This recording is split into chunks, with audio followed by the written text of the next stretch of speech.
غزہ پر جاری اسرائیلی بربریت کے خلاف یورپ سمیت دنیا بھر میں مظاہرے جاری ہیں۔ امریکی وزیر خارجہ ٹونی بلنکن بھی صورتحال پر بات چیت کے لیے عرب ممالک کے دورے پر ہیں۔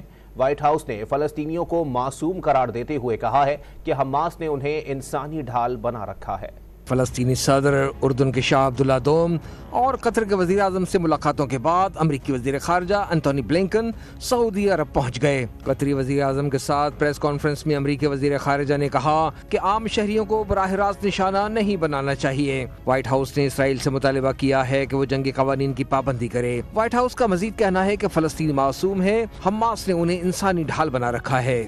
ادھر روسی صدر ولادیمیر پوٹن نے اسرائیل حماس جھڑپوں میں ثالثی کی پیشکش کی ہے اور تسلیم کیا ہے کہ فلسطین کی سرزمین فلسطینیوں کی ہے اور انہیں ایک آزاد ریاست کا مکمل حق حاصل ہے۔ اسرائیل کی جانب سے غزہ کی پٹی پر ممکنہ زمینی حملے کی تیاری کے دوران فلسطینیوں کی حمایت میں دنیا بھر میں لاکھوں افراد سڑکوں پر نکل آئے۔ فرانس میں پابندی کے باوجود دارالحکومت پیرس سمیت دیگر شہروں میں لاکھوں افراد فلسطینیوں سے اظہار یکجہتی کے لیے نکل آئے۔ مظاہرین نے فلسطینی پرچم اٹھا رکھے تھے۔ پولیس نے ریلی کے شرکاء کو منتشر کرنے کے لیے آنسو گیس کا استعمال بھی کیا۔ نیدرلینڈز کے شہر ہیگ میں سینکڑوں مظاہرین نے غزہ میں اسرائیلی مظالم کے خلاف احتجاج کیا۔